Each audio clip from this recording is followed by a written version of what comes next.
ಒಂದು ವಿಶೇಷವಾದ ಕಾನೂನು ಬಂದಿದೆ. ಇದು ಕಾಂಗ್ರೆಸ್ ಕಾನೂನು. ಏನಂತಂದ್ರೆ ನಿಮ್ಮ ಪರವಾಗಿ ಸರ್ಕಾರ ವಿರುದ್ಧವಾಗಿ ಈ ಕಾನೂನು ಒಂದು ಇದ್ರ ಬಗ್ಗೆ ನಾನು ಖಂಡಿತ ನಿಮ್ಮ ಜೊತೆ ಇರ್ತೀನಿ. ಮುಳಬಾಗಿಲು ತಾಲೂಕಲ್ಲಿ ಒಂದು ವಿಶೇಷವಾದ ಕಾನೂನು ಬಂದಿದೆ. ಇದು ಕಾಂಗ್ರೆಸ್ ಕಾನೂನು.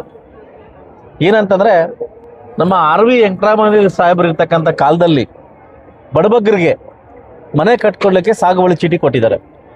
ಸಾಗುವಳಿ ಚೀಟಿ ಕೊಟ್ಟು ಖಾತೆ ಕೂಡ ಆಗಿದೆ. ಖಾತೆ ಕೊಟ್ಟು ಮನೆ ಕಟ್ಕೊಂಡಿದ್ದಾರೆ. ಈ ಸರ್ಕಾರಕ್ಕೆ ಇವತ್ತು ಬಂದಿದೆ ಏನ್ ಗೊತ್ತಾ, ಆ ಜಾಗ ನಮ್ದು ಅಂತ. ಇಡೀ ಮುಳಬಾಗಿಲು ತಾಲೂಕಲ್ಲಿ ಹೊಸಕೆರೆಯಿಂದ ಹಿಡಿದು ನಮ್ಮ ಏನು ಕುಸಾಲಕೋಟೆಯಿಂದ ಹಿಡಿದು ಸಾಕಷ್ಟು ಮನೇಲಿ ವಾಸ ಆಗಿರ್ತಕ್ಕಂಥ ಹೊಸಕೆರೆ ಏನು ನಮ್ಮ ಇಂಡ್ಲಿಕೆರೆ ಹೊಸಕೆರೆಯಲ್ಲಿ ಭಾಗದಲ್ಲಿ ಬಡವರು ಏನು ಮನೆ ಕಟ್ಕೊಂಡಿದ್ದಾರೆ, ಕುಸಾಲಕುಂಟೆ ಅವ್ರಿಗೆಲ್ಲ ಸರ್ಕಾರದಿಂದ ನೋಟಿಸ್ ಕಳಿಸಿದ್ದಾರೆ ತೆರವುಗೊಳಿಸ್ಬೇಕು ಅಂತ. ನೀವು ಯಾವುದೇ ಕಾರಣಕ್ಕೂ ಭಯ ಬೀಳ್ತಕ್ಕಂಥ ಪ್ರಶ್ನೆ ಇಲ್ಲ.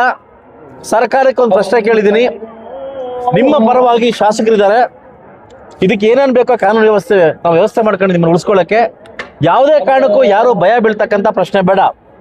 ಇವತ್ತು ರೈತರು ಇರ್ತಕ್ಕಂಥ ಜಾಗ, ಇವತ್ತು 70-80 ವರ್ಷಗಳಿರ್ತಕ್ಕಂಥ ಅರಣ್ಯ ಇಲಾಖೆ ಈ ಕಣ್ಣು ಕಾಣಿಸ್ತಾ ಇದೆ ಕಾಂಗ್ರೆಸ್ ಸರ್ಕಾರಕ್ಕೆ. ಈ ಬಡವರು ಬಗ್ಗರು ಇರ್ತಕ್ಕಂಥ ಯಾರು ನಿಮಗೆ ಓಟ್ ಹಾಕಿದ್ದಾರೆ, ಕಾಂಗ್ರೆಸ್ ಸರ್ಕಾರಕ್ಕೆ ಯಾರು ಬಡವರು ಓಟ್ ಹಾಕಿದ್ದಾರೆ ಅಂತ ಅವ್ರ ಜಾಗ ಹೊಡಿಲಿಕ್ಕೆ ಈ ಸರ್ಕಾರ ಮುಂದಾಗಿದೆ. ಇವತ್ತು ಸರ್ಕಾರಕ್ಕೆ ಮನವಿ ಮಾಡ್ತಾ ಇದ್ದೀನಿ, ಮಾನ್ಯ DC ಅವರಿಗೆ ಮನವಿ ಮಾಡ್ತಾ ಇದ್ದೀನಿ, ಬಡಬಗ್ಗರನ್ನ ಉಳಿಸಿ. ಇವತ್ತು ಸುಮಾರು ಜನ ಮುಳಬಾಗಿಲು ತಾಲೂಕು ಈ ಕೋಲಾರ ಜಿಲ್ಲೆ ಬಲಾಢ್ರು ಇವತ್ತು ತೋಳ್ಬಲ ಹಣಬಲ ಇರ್ತಕ್ಕಂಥ ಬಲಾಢ್ರು ನಿಮ್ ಮುಟ್ಟೋ ಯೋಗ್ಯತೆ ನಿಮ್ಗಿಲ್ಲ.